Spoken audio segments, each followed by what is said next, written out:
Before we start this video, I'd like to make a quick note about the term victim blaming. Let's say, for instance, you have a country whose people have been historically crippled by poorly drawn up borders, multiple dictatorships, government-backed militias, and being struck with the misfortune of having been colonized by the French. Now, let's say that as a result of these historical and current issues, said country is experiencing a conflict which is now escalated into a full-blown civil war where hundreds of thousands of people have tragically lost their lives, and recent developments suggest things are only getting worse. So, somebody who is a non-expert in the subject comes along, and let's call her person A. And she claims that the reason why they are unable to resolve these conflicts is due to the fact that these people are supposedly culturally inferior and are thus incapable of having a civil society, whatever that term means. Another person, who by the way is also a non-expert in the geopolitics and history of this country, let's call him person B, comes by and likewise claims that these people are, in their current form, incapable of civil society. However, unlike person A, person B doesn't assert that it's due to them being culturally inferior, but is instead due to them supposedly having regressed from their traditions as a civilization and have apparently lost their way. Now, whilst both people differ as to why this society is unable to resolve its problems, they are in fact in agreement that the fault, to one degree or another, is with the nature of the people themselves, and not the aforementioned external circumstances that they have been placed in and are beyond their control, such as having their rights stripped, being humiliated by a government that doesn't care about them, and so on.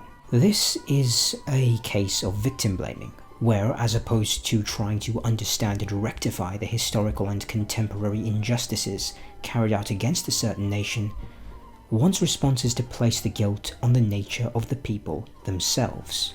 Anyway, that's just something I felt needed to be said before we start here, and hopefully you will see why as we go on. Okay, so in my first video we explored how history can often be revised in order to fit modern political narratives about different groups of people. We discussed how folks frequently depict certain historical civilizations in a particularly negative or positive light in order to legitimize specific attitudes about said groups in the current period. In today's video, we will try and understand when and how historically developed narratives about different nations impact contemporary political discourse surrounding them. To paraphrase part of Wael Halak's article on a groundwork for moral law, when historians do their work, they often underestimate the role that their own assumptions play in shaping the accounts they produce. That is, if they are aware of these assumptions to begin with.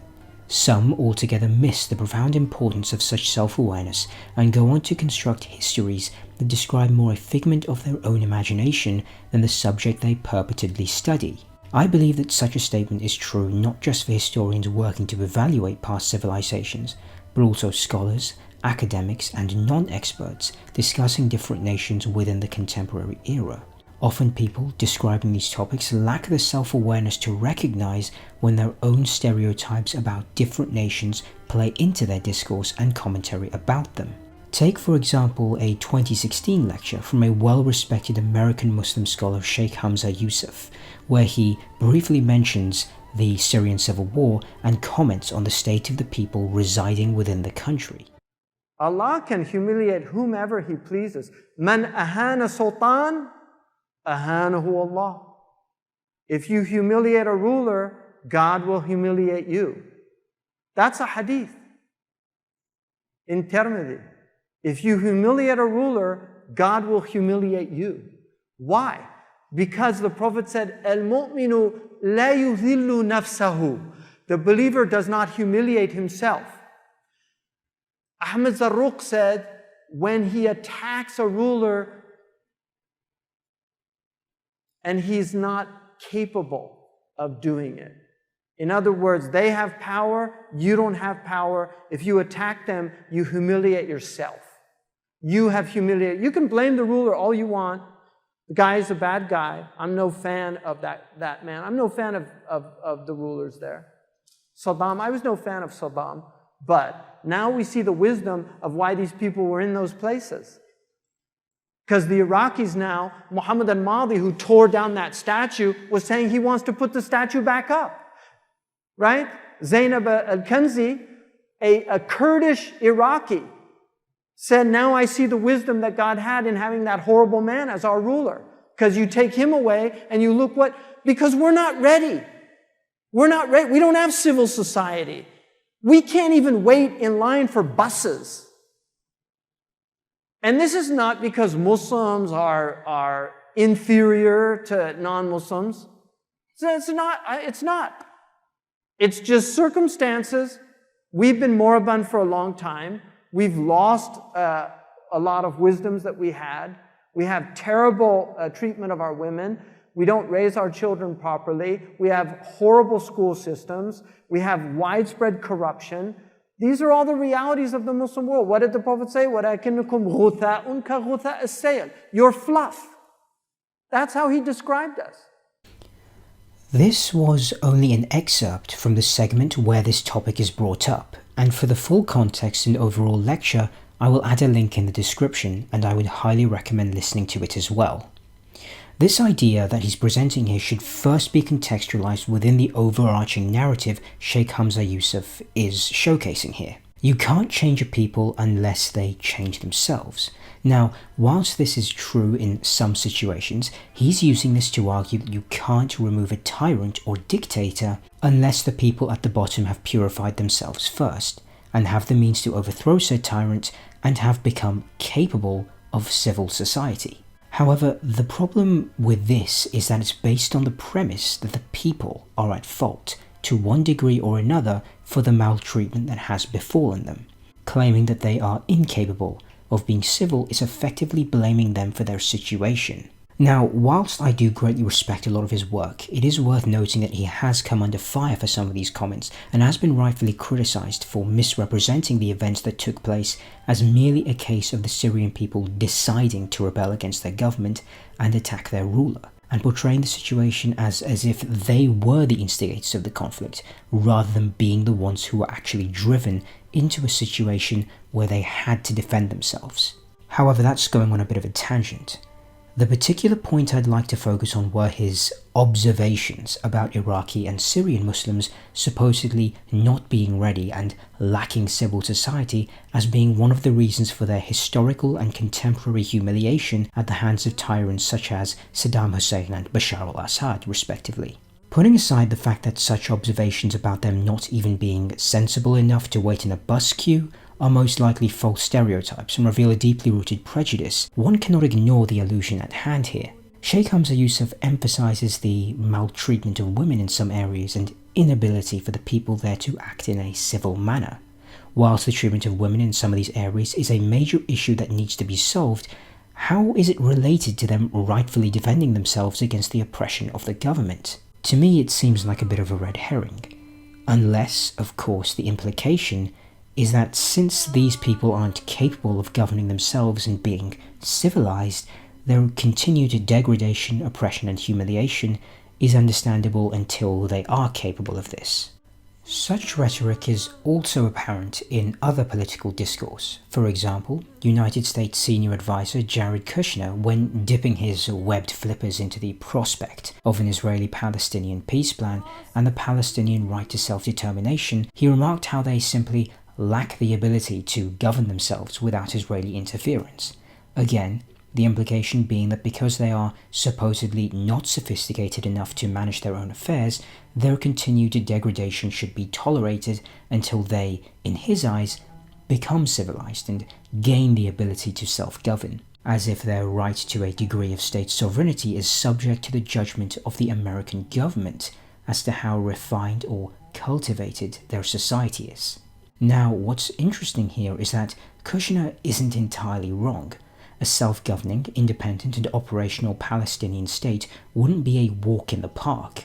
However, rather than pointing to the fact that its unfeasibility is a result of the historically developed neo-colonial expansion of Israeli settlements in the West Bank, Kushner instead chooses to blame the Palestinians themselves, and implies that they are decidedly incapable of self-governance.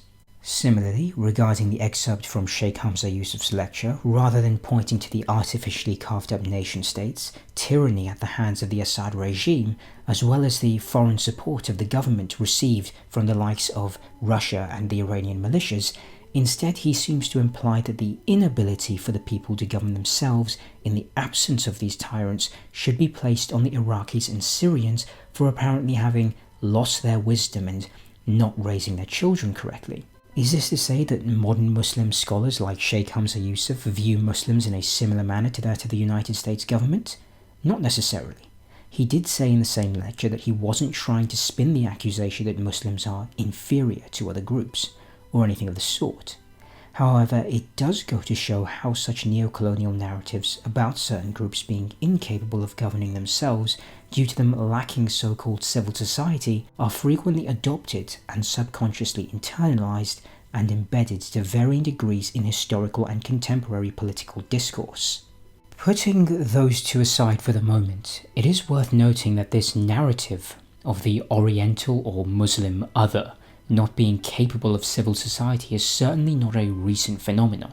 Evelyn Baring, 1st Earl of Cromer, when governing the British Protectorate of Egypt, held similar views of the people living there. Likewise, he believed that the culture of the Egyptian Muslims was stagnant and that they lacked the ability to govern themselves. He saw it as the burden of the British to civilize them and help them to become more westernized and more like the Occident. This was based on the belief that the Egyptian people could only succeed in the modern world and govern themselves once they had what he viewed as the Eastern cultural baggage of Islam eliminated from their lifestyles. Similarly, during the French occupation of Algeria, many propaganda leaflets and posters were distributed. A notable one, which was directed towards Muslim women, stated, "N'êtes-vous donc pas jolie? Dévoilez-vous," meaning, "Are you not pretty? Unveil yourself." Now, the logic here isn't hard to guess. As Dr. Jonathan A.C. Brown put it, the motif of the English or French gentleman rescuing his oppressed Oriental veiled maiden from her harem prison remains a well-watered one, and was incredibly common in the 20th century colonial discourse. Furthermore, what's also interesting is how those who idolize Western forms of governance to the point of espousing these narratives about certain groups of people needing to peacefully become more civilized before attempting to liberate themselves from tyranny often seem to forget the bloodshed and civil wars that many of these supposedly civil modern European nation-states, for example, were born out of. The French Revolution, the English Civil War, and the 19th century wars of unification come to mind, in the sense that these different points of view are in reality merely flip sides of the same coin.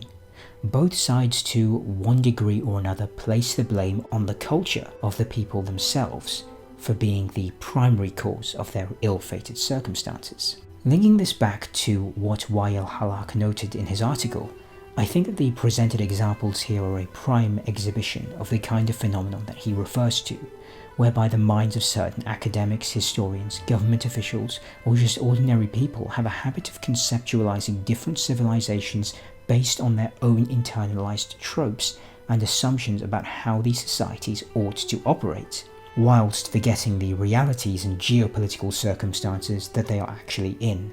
Thank you for listening. Apologies for the lack of uploads recently. I'm currently working on a video on the expulsion of the Crimean Muslims from the Soviet Union, and also hopefully a part 2 to my video on the historical development of 12th Shi'ism in Safavid Iran.